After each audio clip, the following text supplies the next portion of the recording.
Bonjour à tous et très bienvenue sur News Jardin TV pour ce nouveau numéro de notre émission Jardiner. Ça fait du bien que nous réalisons tranquillement dans notre jardin avec ma petite femme Nicole qui en ce moment est à la caméra. Nous sommes en plein été, la végétation est opulente et pas simplement au jardin d'ornement mais également au potager et nous allons voir tout de suite qu'il faut tailler les tomates, les aubergines et peut-être même les poivrons.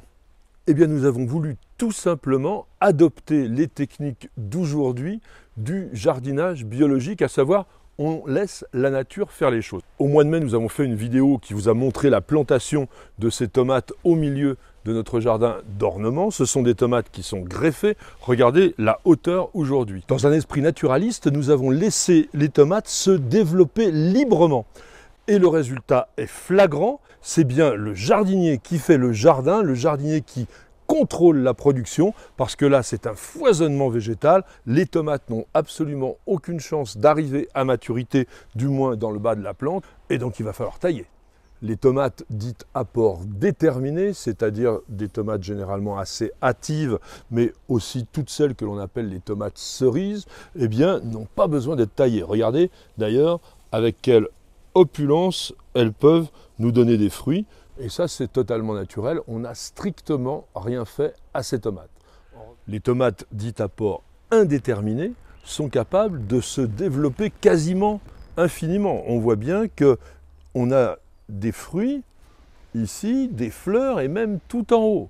Dans les serres de production, vous avez des tomates qui dépassent les 3 à 4 mètres de hauteur.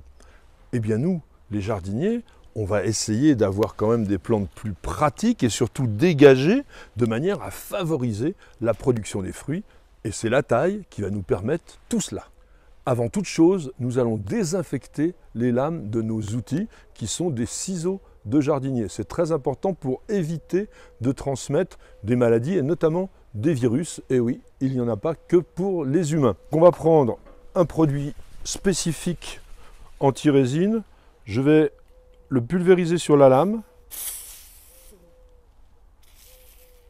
Et maintenant, ça va être comme neuf. À cette époque de l'année, c'est-à-dire en plein été, nous allons surtout travailler à concentrer la sève sur les fruits. Et donc, par exemple, comme ici, on a une branche latérale qui se développe alors qu'on a des fruits juste à côté. Eh bien, cette branche, elle va être supprimée à son point de naissance. La tige de notre tomate étant en train de partir vraiment très très haut, je vais la limiter. Et tant pis s'il y a des fleurs ici, je vais compter 2 feuilles au-dessus des fruits qui se trouvent ici. Et je vais couper à cet endroit-là. Nous avons ici une grande pousse secondaire très puissante qui porte quelques fruits. Mais je ne vais pas la garder parce que c'est tellement buissonnant que le soleil n'arrive pas au niveau des fruits. Donc je vais complètement éliminer cette pousse à son point de naissance de manière à déjà bien dégager le pied principal de ma tomate. Sur cet autre plant de tomate qui est également vigoureux, on a 2 têtes ici sur l'extrémité. Celle-ci est florifère, donc je vais la privilégier. Et ici, je vais éliminer cette pousse qui est totalement inutile. Alors voici ce que l'on appelle un gourmand sur un plant de tomate. C'est une pousse qui est assez vigoureuse et tout en longueur. Elle n'a vraiment aucun intérêt si ce n'est de pomper de la sève au détriment des fruits. Je l'élimine. On a également au pied une grande pousse qui gêne le développement de la principale. Elle va être éliminée ici. Je retire ce gourmand et vous voyez, ça permet aux fruits d'être libérés, exposés au soleil et ils vont pouvoir bien mûrir. Alors on voit bien déjà que le fait d'avoir dégagé les plantes permet à ces feuilles qui sont toutes jaunes parce qu'elles n'ont pas reçu de lumière, maintenant de pouvoir être correctement exposées. Alors certainement qu'elles vont tomber, mais ce n'est pas grave. La tige principale, ce qui s'était ramifiée et qui est tombée ici, eh bien je vais la redresser.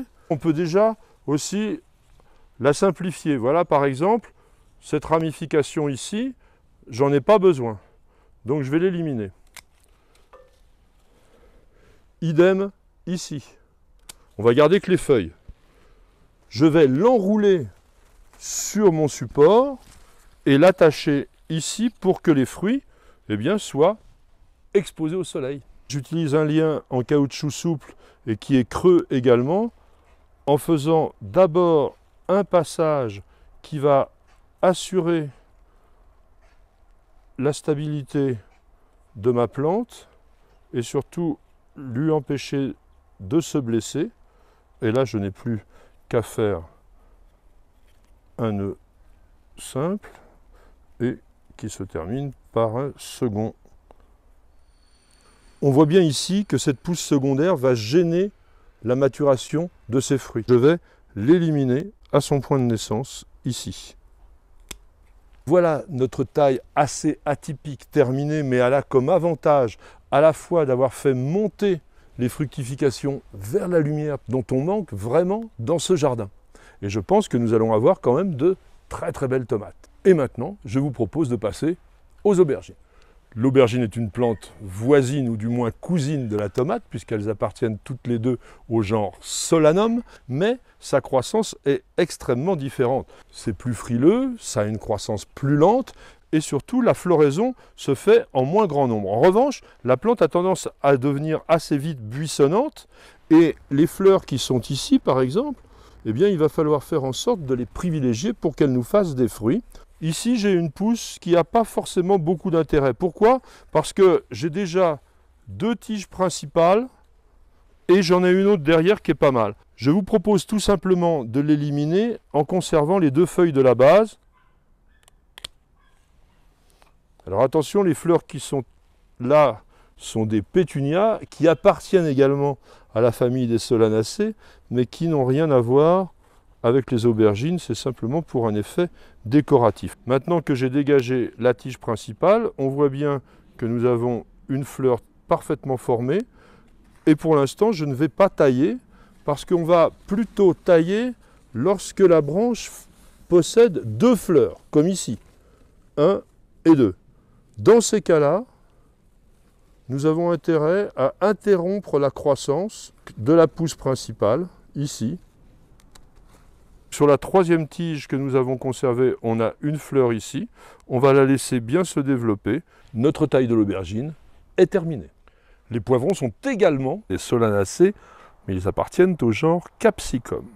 Mais eux, on ne va pas les tailler, ou du moins très très légèrement, juste les étêter peut-être pour concentrer la sève sur les fruits pour qu'ils grossissent bien, surtout quand on est dans des régions septentrionales, parce que ce sont des plantes qui ont besoin d'énormément de chaleur. Alors par exemple ici, on a une ramification qui est en train de se faire. Je vais conserver la fleur qui est ici et je vais couper la petite tige qui est là. Idem sur cette ramification, on va privilégier les boutons qui sont là, la fleur qui est ici, et je vais couper ici. Pour le poivron, arrosage, chaleur et surtout protection contre les limaces parce que regardez, les feuilles sont devenues de la dentelle. Et dernière chose pour terminer, n'oubliez pas que toutes les parties vertes des plantes de la famille des Solanacées sont toxiques. On a sur les doigts beaucoup de choses qui se sont déposées, il ne faut pas sucer ses doigts. On va mettre un peu de gel hydroalcoolique et en même temps, c'est un excellent geste barrière.